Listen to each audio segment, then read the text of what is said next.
তো hello' everyone, কি খবৰ তোমালোকৰ? আশা কৰিছোঁ সকলোৱে ভালে আছা।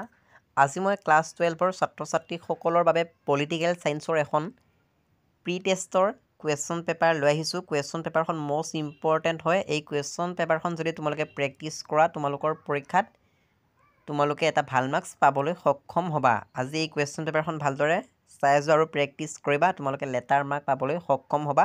গতিকে ভিডিঅ'টো ভালদৰে চাই যোৱা। কোনখন ৰাষ্ট্ৰৰ পতনক দ্বিতীয় বিশ্বৰ পতন হিচাপে জনা যায়? এইটো প্ৰশ্ন বহুত ডিষ্ট্ৰিক্টত আহিছে, গতিকে তোমালোকে এই প্ৰশ্নটো চাবা। ইয়াৰ উত্তৰটো হ'ব ছোভিয়েট ইউনিয়ন। আৰু সম্পূৰ্ণ নাম চেফ্টা চাবা। চেফ্টাৰ সম্পূৰ্ণ ৰূপটো কি? এইটো প্ৰশ্ন পৰীক্ষাত আহিব। আৰু চি নম্বৰটো চাবা। তাৰপিছত ই নম্বৰটো চাবা যে মানৱ নিৰাপত্তাৰ প্ৰতি যিকোনো নতুন ভাবুকিতা লিখা। গতিকে এইটো বিশ্ব দৰিদ্ৰতা আৰু বিভিন্ন ধৰণৰ আছে উত্তৰবোৰ। এইটো প্ৰশ্ন ইম্পৰ্টেণ্ট হয়। প্ৰথম চাৰ্কৰ সন্মিলন ক'ত অনুষ্ঠিত হৈছিলে? বাংলাদেশৰ ঢাকাত হৈছিলে। বাংলাদেশৰ ঢাকাত গঠন হৈছিলে চাৰ্কৰ সন্মিলন। আৰু ইয়াৰ চনটো চাবা। তাৰপিছত ইউৰো কি?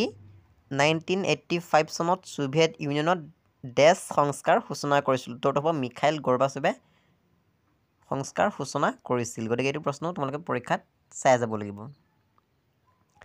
তাৰপিছত 2 নম্বৰ প্ৰশ্ন চাব লাগিব। দ্বিতীয় বিশ্ব বুলিলে কি বুজা? বিশ্বায়নৰ দুটা কাৰণ লিখা।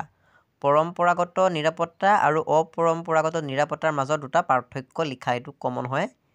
তাৰপিছত ভাৰত আৰু পাকিস্তানৰ সংঘাতৰ দুটা ক্ষেত্ৰ চাব লাগিব। ছোভিয়েট সংঘ বিভাজনৰ যিকোনো দুটা কাৰণ। ইউৰোপীয় সংঘৰ প্ৰস্তাৱৰ দুটা প্ৰধান ক্ষেত্ৰৰ বিষয়ে লিখা। এইকেইটা কমন হয়। তাৰপিছত 3 নম্বৰ এটো চাব লাগিব। ভাৰতবৰ্ষক নিৰাপত্তা পৰিষদৰ স্থায়ী সদস্যপদ প্ৰদান কৰিব লাগে বুলি তুমি ভাবানে? যুক্তি দিয়া। এইটো প্ৰশ্ন পৰীক্ষাত আহিব। ফাইনেল পৰীক্ষাৰ বাবে মষ্ট ইম্পৰ্টেণ্ট হয়। বিশ্বায়নৰ অৰ্থনৈতিক ফলাফল সম্পৰ্কে চমুকৈ আলোচনা কৰা। তাৰপিছত ডি নম্বৰটো ইম্পৰ্টেণ্ট হয়। বিশ্ব বেংকৰ কাৰ্যাৱলীসমূহ চমুকৈ আলোচনা কৰা। ই নম্বৰটো ইম্পৰ্টেণ্ট হয়। অৰ্থনৈতিক শক্তি হিচাপে চীনৰ উত্থানৰ বিষয়ে চমুকৈ লিখা। Most important question. তাৰপিছত লং কুৱেশ্যন। ছোভিয়েট সংঘৰ বিভাজনৰ ফলাফলসমূহ আলোচনা কৰা। ৰাষ্ট্ৰসংঘ এটা নিখুঁত আন্তঃৰাষ্ট্ৰীয় সংগঠন বুলি ভাবানে? কাৰণ দৰ্শোৱা। গতিকে এইকেইটা মষ্ট ইম্পৰ্টেণ্ট হয়। তোমালোকে এইকেইটা প্ৰশ্ন চাই যাব লাগিব। তাৰপিছত পাৰ্ট বিত আহিলোঁ। ইয়াৰে তোমালোকে চি নম্বৰটো চাবা আৰু ডি নম্বৰটো।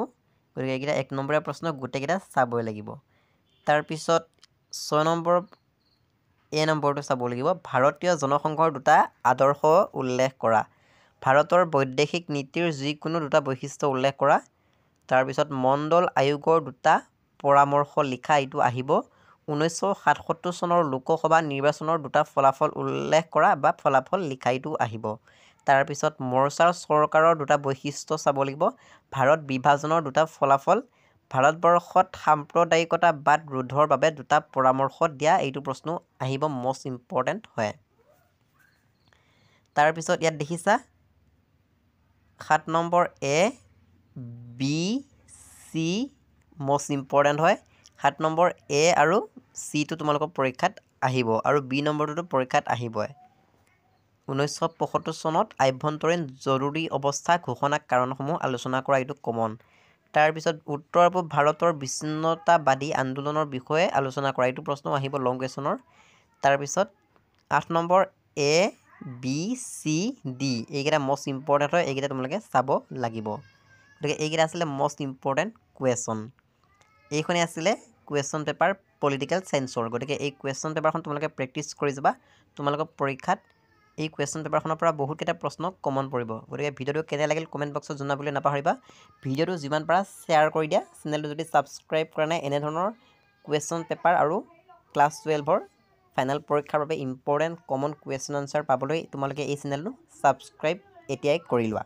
আৰু ভিডিঅ'টো এটা লাইক কৰি দিবা। যিমান পাৰা ভিডিঅ'টো শ্বেয়াৰ কৰি দিবা। গতিকে ভিডিঅ'টো চোৱাৰ বাবে বহুত বহুত ধন্যবাদ। পুনৰবাৰ কৈছোঁ চেনেলটো ছাবস্ক্ৰাইব কৰি ল'বা।